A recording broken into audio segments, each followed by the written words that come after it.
नमस्कार दोस्तों, सीरियल आपकी नज़रों ने समझा कि आज के एपिसोड में हम देखेंगे कि दर्श बहुत हर्ट हो गया है। उसे लगता है कि नंदिनी ने उसके साथ इतना बड़ा धोखा क्यों किया।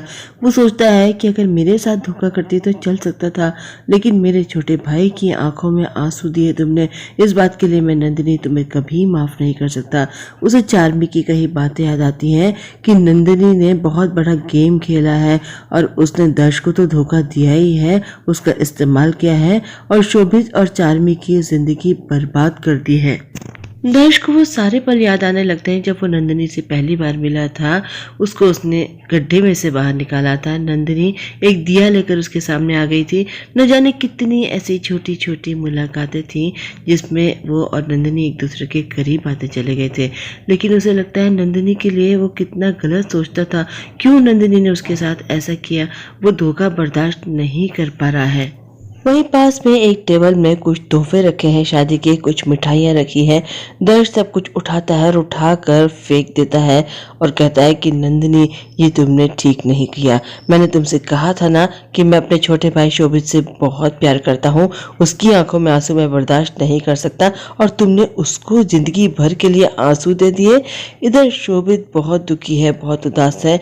चार्मी की इस हालत के लिए खुद को जिम्मेदार मान रहा है।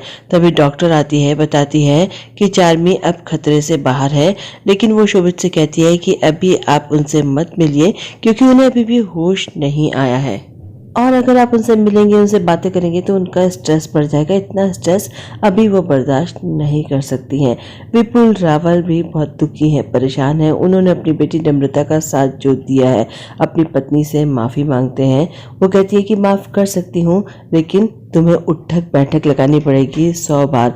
वो कहते हैं कि क्या, तो हंस पड़ती है राजवी और कहती है, अरे पापा मजाक कर रही थी, अंत भला तो सब भला और हमारे दोनों बेटों की शादी हो गई है। मुझे तो यकीन ही नहीं हो रहा है कि मेरे बच्चों की शादीशुदा जिंदगी शुरू हो गई है। अब तो बस द्वारकाधीश से एक ही प्रार्थना है कि मेरे दोनों बेटे बहुत सुखी रहें। नंदिनी सुहाग की सेज पर बैठी दर्श का इंतजार कर रही है। सोचती है कि घूंघट काढ़ लेती हूँ। वैसे तो ये रस्म भी बड़ी सिली सी है, लेकिन अब रस्म है तो रस्म है, करनी तो पड़ेगी ही।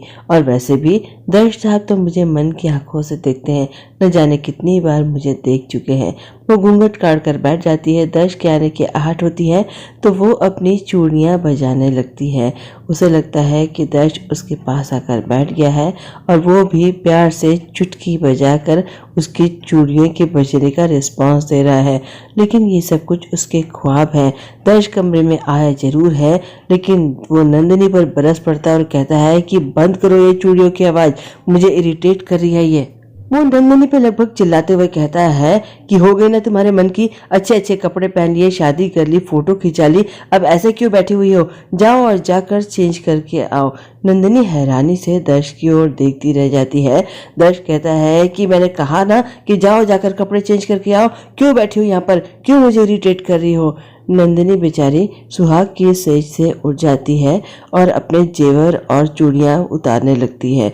उसे लगता है कि दर्श इन सब की आवाज़ से परेशान हो रहा है। चूड़ियां उतारते उतारते उसके हाथ से टकरा जाती हैं और एक बार फिर से उसमें से खनक की आवाज़ आती है। दर्श बहुत चिढ़ जाता है, कहता है तुम अभी तक यहाँ क्या कर रही हो, मैंने कहा ना यहाँ से जाओ और कपड़े बदल के आओ। नंदिनी जल्दी से वॉशरूम चली जाती है। वॉशरूम जाके नंदिनी को ध्यान आता है कि वो अपने कपड़े लाना तो भूल ही गई है। वो बाहर निकलने के लिए दरवाजा खोलने की कोशिश करती है तो दरवाजा बाहर से लॉक हो गया है। वो कहती है, दर्श साहब आप बाहर ही है ना, जरा दरवाजा खोल दीजिए, मुझे बाहर आना है। दर्श बाहर ही है, नंदिनी की आवाज़ भी सुन रहा है, लेकिन वो कुछ रिएक्ट नहीं करता है। वो अपने ही धुन में है, अपने ही उधेड़बुन में डूबा हुआ है। मन ही मन सोचता है कि सब कुछ प्लान था मेरी ज़िंदगी में। 35 साल की उम्र तक मैं नंबर 1 फोटोग्राफर बनना चाहता था, 40 साल की उम्र तक मैं वर्ल्ड टूर करना चाहता था, 45 तक मैं रिटायर हो जाता, लेकिन अब सब कुछ बदल गया है। अब 35 साल की उम्र तक मेरी ज़िंदगी का एक ही मकसद है, इस नंदिनी की आंखों में आंसू देना। 40 साल तक इस ज़िंदगी में हेल बना दूंगा और 45 साल तक तो ये मेरे साथ टिकेगी भी नहीं। वो कहता है कि नंदिनी तुमने मुझे बेवकूफ बनाया है, मेरे भाई की जिंदगी बर्बाद कर दी, अब देखो मैं तुम्हारा क्या हाल करता हूँ, मैं तुम्हारी जिंदगी बर्बाद करके रख दूंगा, आंसुओं में डुबो दूंगा। तभी नंदिनी की पायल उसकी जेब से बाहर आती है, दरवाजे पर अटक जाती है। वो एक बार सोच में पड़ जाता है, फिर कहता है कि नहीं, अब मैं दोबारा नहीं फंसूंगा। उस पायल को खींच के निकालता है इस तरह से कि उसके मोती तक टूट जाते हैं। शोभित चार्मी के पास जाता है। चार्मी अभी भी बेहोश है। शोभित उसे देखता है, उसे बहुत दुख होता है। कहता है, आई एम सॉरी चार्मी, मुझे नहीं पता था कि बात इतनी बढ़ जाएगी, तुम अपनी जान लेने की कोशिश करोगी, वो भी मेरी वजह से, मुझे माफ कर दो। वो सोचता है कि दर्श को ये सारी बातें बता दूं, लेकिन फिर सोचता है कि भाई की तो सुहागरात है, वो बिजी होंगे, उन्हें मैं परेशान नहीं कर सकता। वो अकेला ही रोता रहता है। चार्मी का फोन उसके पास है, उसे वो सुनता है। चार्मी का मैसेज है उसमें शोभित के लिए, जिसमें वो कह रही है कि शोभित, तुम्हें क्या लगता है कि तुम इस तरह से सेक्रीफाइस करके बहुत महान बन जाओगे? अरे अपने लिए खड़े होना सीखो, अपने लिए स्टैंड लेना सीखो, लोग तुम्हारा फायदा उठा रहे हैं। इधर नंदिनी बार बार आवाजें लगा रही है, दर्श आप दरवाजा खोलिए ना, आप बाहर ही है ना। लेकिन दर्श बाहर होते हुए भी नंदिनी को वहां से बाहर नहीं निकाल रहा है, बल्कि वो तो ये प्लान कर रहा है कि किस तरह से नंदिनी को जिंदगी भर दुखी रखना है। आखिर उसने उसकी शोभित की आंखों में आंसू जो दिए हैं। बस आज इतना ही। कल हम देखेंगे कि नंदिनी परेशान हो गई है, बार बार दरवाजा पीट रही है और सोच रही है कि दर्श साहब को हो क्या गया है, और थक हार कर वही वॉशरूम के फर्श पर बैठ जाती है और वहीं पर वो सो भी जाती है। और इधर दर्श मनी मन सोचता है कि आज से हमारी हेट स्टोरी शुरू हो रही है। बस आज इतना ही। कल फिर मिलते हैं। आप मेरे चैनल को लाइक करें, शेयर करें, सब्सक्राइब करें। मैं चलती हूँ, बाय।